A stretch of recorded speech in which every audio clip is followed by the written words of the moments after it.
आप सभी का एक बार फिर से स्वागत है हमारे चैनल पर। आज के इस वीडियो में हम लोग जूनियर हाई स्कूल एग्ज़ाम के लिए प्रैक्टिस सेट 5 है वो डिस्कस करने वाले हैं। और ये आपके जीएस पार्ट का मॉक टेस्ट है जिसमें आपके 50 प्रश्न है वो आने वाले हैं, बाकी 100 प्रश्न आपके सब्जेक्ट स्पेसिफिक होंगे। तो चलिए शुरू करते हैं बिना टाइम वेस्ट किए हुए। पहला प्रश्न है, जोधपुर में आयोजित पहली द्विपक्षीय वायु अभ्यास एक्सरसाइज डेजर्ट नाइट 21 में भारतीय वायुसेना के साथ किस देश ने भाग लिया है। तो यहाँ पे पूछा क्या है, बेसिकली डेजर्ट नाइट जो एक्सरसाइज है वो किन देशों के मध्य होती है, यानी भारत के साथ और कौन सा देश है जो ये एक्सरसाइज करता है। तो France right answer, option B इसमें हो जाएगा। फ्रांस और भारत के मध्य होती है डेजर्ट नाइट एक्सरसाइज, और ये जोधपुर में आयोजित हुई थी, पहली द्विपक्षीय वायु एक्सरसाइज है और राफेल लड़ाकू विमान ने इसमें हिस्सा लिया था। नेक्स्ट है, ट्रांसपेरेंसी इंटरनेशनल द्वारा जारी 2020 भ्रष्टाचार धारणा सूचकांक में भारत की रैंक थी। तो 2020 में जो करप्शन परसेप्शन इंडेक्स आई है उसमें भारत की रैंकिंग क्या है वो पूछी है और जारी की जाती है ट्रांसपेरेंसी इंटरनेशनल के द्वारा। तो ऑप्शन डी इसमें राइट आंसर हो जाएगा। भारत की रैंकिंग इसमें 86 है और इसमें जो भारत को कुल 41 अंक हैं वो 2019 में प्राप्त हुए थे, और 2019 में भारत की रैंकिंग थी 80 और 2020 में भारत की रैंकिंग 86 है और अंक भारत को प्राप्त हुए हैं 40। और इस सूचकांक में 88 अंकों के साथ न्यूजीलैंड और डेनमार्क शीर्ष पर हैं, यानी संयुक्त रूप से न्यूजीलैंड और डेनमार्क हैं वो शीर्ष पर हैं। नेक्स्ट है, निम्न में से किस राज्य में भूमि स्वामित्व अधिनियम संधि कानून में संशोधन किया गया है। तो ये कहाँ पर किया गया है, 3 में राइट आंसर हो जाएगा।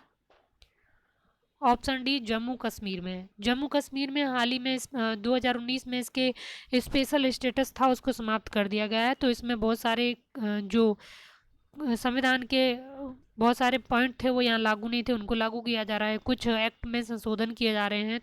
तो जम्मू कश्मीर इसमें राइट आंसर हो जाएगा। नेक्स्ट सवाल है 5 नंबर का, किस संगठन ने जनवरी 2021 में वैश्विक ऊर्जा सुरक्षा को बढ़ाने के लिए भारत के साथ रणनीतिक साझेदारी समझौते के लिए फ्रेमवर्क पर हस्ताक्षर हैं वो किए हैं। तो ऑप्शन डी इसमें राइट आंसर हो जाएगा।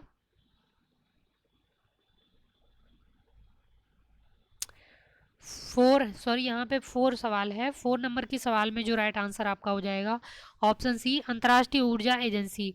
अंतर्राष्ट्रीय ऊर्जा एजेंसी के साथ जो फ्रेमवर्क पर हस्ताक्षर किए हैं, तो ऑप्शन सी इसमें राइट आंसर हो जाएगा।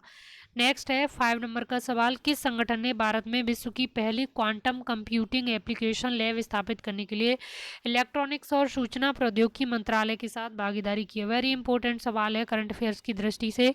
तो 5 में राइट आंसर ऑप्शन डी हो जाएगा। अमेजन वेब सीरीज के साथ में, वेब सर्विसेज के साथ में सूचना प्रौद्योगिकी मंत्रालय ने भागीदारी की है विश्व की पहली क्वांटम कंप्यूटिंग एप्लीकेशन लैब को स्थापित करने के लिए। नेक्स्ट है, संयुक्त राष्ट्र विकास कार्यक्रम यानी यूएनडीपी ने हाल ही में मानव विकास सूचकांक 2020 रिपोर्ट जारी की।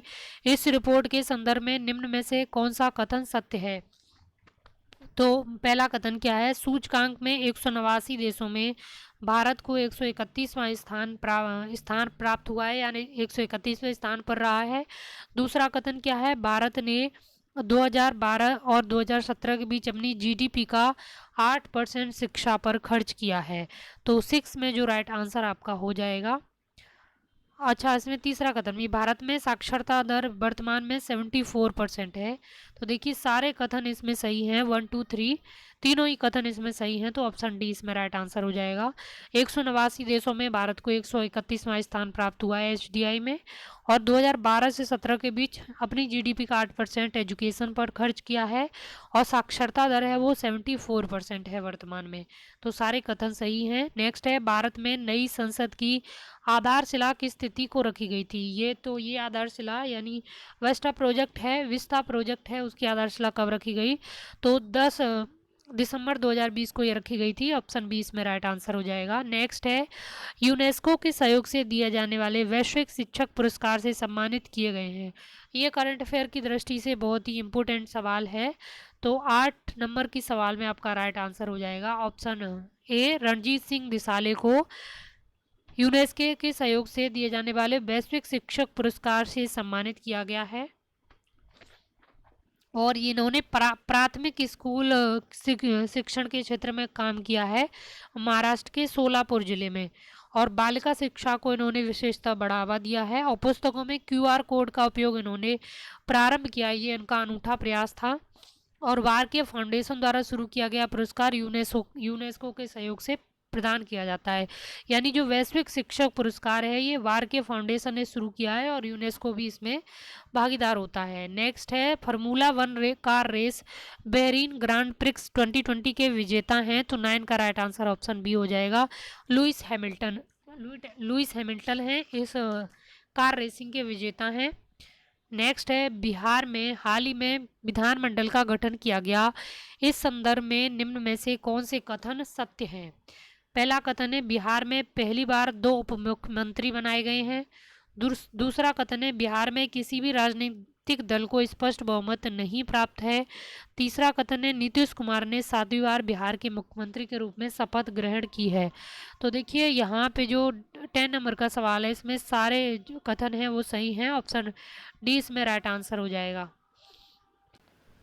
इसमें जो सेकंड कथन है 10 नंबर के सवाल में वो इसलिए सही है, इसमें पूछा क्या है बिहार में किसी भी राजनीतिक दल को स्पष्ट बहुमत नहीं मिला।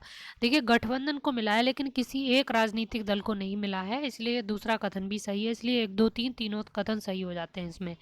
नेक्स्ट है 11 नंबर का सवाल, त्रिपिटक निम्न में से किससे संबंधित हैं। तो देखिए विनय पिटक, सूत पिटक और अभिधम्म पिटक हैं, ये तीनों संबंधित हैं बौद्धों से, तो ऑप्शन बी इसमें राइट आंसर हो जाएगा। नेक्स्ट है पाल वंश का पहला शासक कौन था। तो पाल वंश का जो संस्थापक है, पहला शासक है वो गोपाल है, ऑप्शन सी इसमें राइट आंसर हो जाएगा। और पूर्व मध्यकाल में ये शासक बहुत प्रमुख स्थान रखता है क्योंकि यह जनता के द्वारा इसको राजा बनाया गया था। जनता ने चाहा था कि ये शासक बने, तो इसलिए मत्स्य न्याय के आधार पर राजा बनने वाला ये प्रमुख सम्राट है, शासक है पूर्व मध्यकाल में। नेक्स्ट है कि शासक ने भारत में तुगलक वंश की नींव रखी थी। तो ऑप्शन बी इसमें राइट आंसर हो जाएगा, गयासुद्दीन तुगलक। इसके बाद मोहम्मद बिन तुगलक राजा बनता है, फिर उसके बाद फिरोज शाह तुगलक बनता है। तो तुगलक वंश का इस तरीके से वो राज्य चलता है और सर्वाधिक समय तक दिल्ली सल्तनत के काल में तुगलक वंश का शासन है वो रहता है। नेक्स्ट है किस वर्ष बाबर ने सुल्तान इब्राहिम लोदी को पानीपत की लड़ाई में पराजित किया था।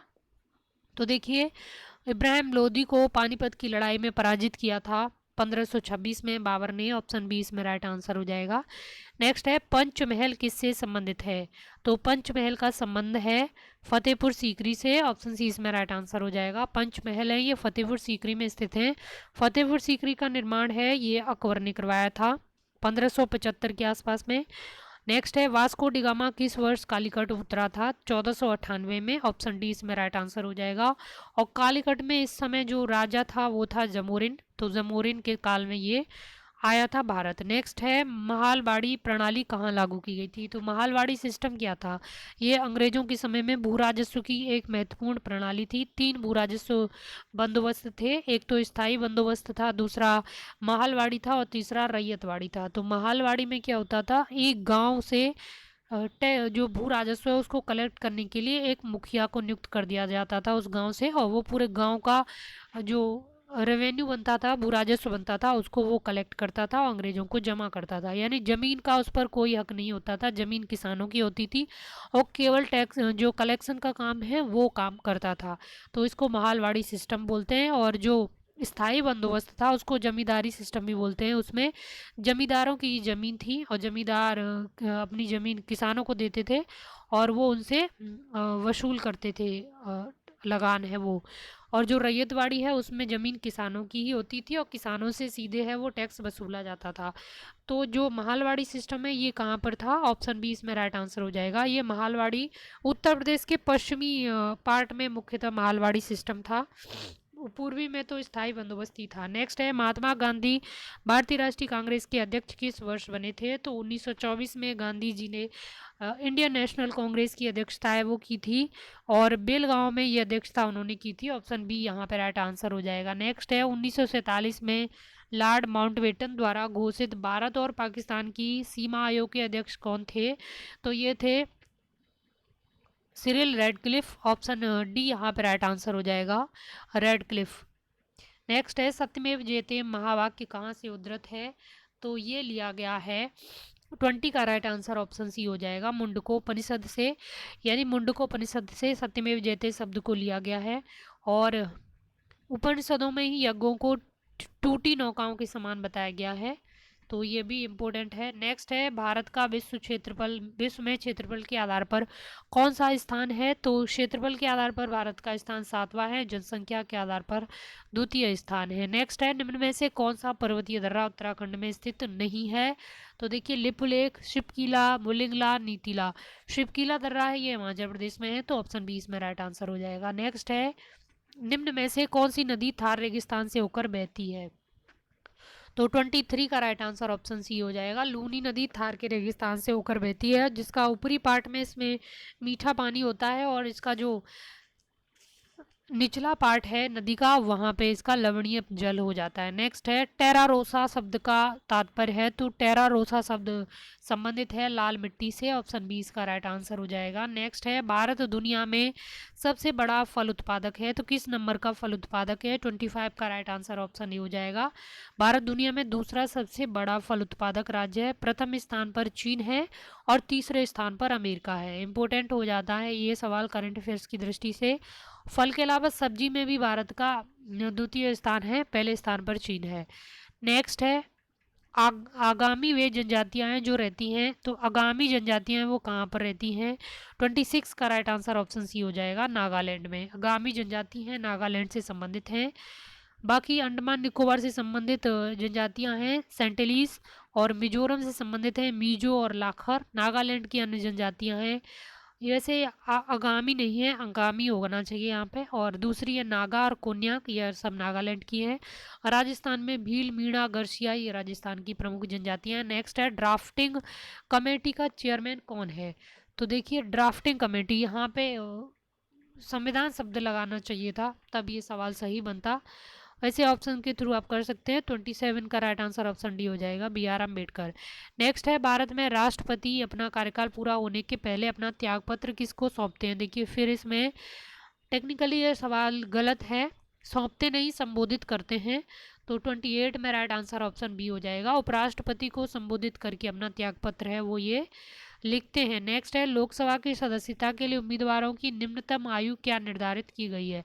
तो 25 वर्ष का कोई व्यक्ति है तो वो लोकसभा का सदस्य बन सकता है। नेक्स्ट है, केंद्रीय सतर्कता आयुक्त यानी सीवीसी अपने पद पर बना रह सकता है, तो 4 वर्ष या 65 वर्ष की उम्र तक अपने पद पर बना रह सकता है, तो डी राइट आंसर आपका यहाँ पर हो जाएगा, सीवीसी।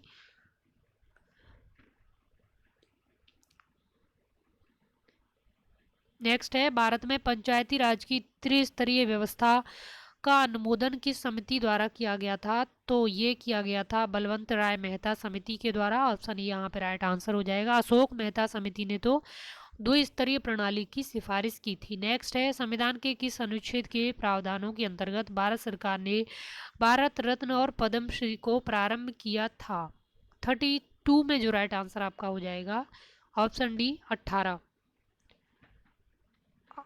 वैसे तो आर्टिकल 18 में उपाधियों के अंत की बात की गई है, लेकिन 18 में ये भी बात की गई है कि राज्य सेना या विद्या संबंधी जो सम्मान या उपाधियां हैं वो प्रदान कर सकता है, इसलिए 18 राइट आंसर इसमें हो जाता है। नेक्स्ट है, किसी फसल को सहायता देने के लिए सरकार निम्न में से कौन सी घोषणा करती है? तो ये करती है 33 में जो राइट आंसर आपका हो जाएगा, ऑप्शन बी न्यूनतम समर्थन मूल्य, एमएसपी। एमएसपी की जो घोषणा है वो सरकार के द्वारा की जाती है। नेक्स्ट है, निम्न में से कौन एक गैर योजना व्यय का सबसे महत्वपूर्ण आइटम है? तो गैर योजनागत व्यय कौन सा इसमें से माना जाता है? ब्याज का भुगतान है गैर योजनागत व्यय माना जाएगा। नेक्स्ट है 35, तो रोजगार के अवसरों की कमी की सबसे सही व्याख्या क्या है? 35 में जो राइट आंसर हो जाएगा, ऑप्शन बी श्रमिक जितना काम करने में सक्षम है उससे कम काम कर रहे हैं, यानी उनको जितने दिन का काम चाहिए उनको उतने उनकी योग्यता के अनुसार उनको काम नहीं मिल रहा है, यानी योग्यता के अनुसार काम न मिलना। नेक्स्ट है, अंतर्राष्ट्रीय गमन या माइग्रेशन क्या है? तो 36 का राइट आंसर ऑप्शन ए हो जाएगा। दो देशों के बीच लोगों का आवागमन या संचलन। नेक्स्ट है भूकंप को रिकॉर्ड करने के लिए निम्न में से किस उपकरण का प्रयोग किया जाता है। 37 का राइट आंसर ऑप्शन ए हो जाएगा, सिस्मोग्राफ। नेक्स्ट है सर्वप्रथम पारिस्थितिकी तंत्र शब्द का प्रयोग किया था एजी टॉन्सले ने। ऑप्शन ए यहाँ पे राइट आंसर हो जाएगा।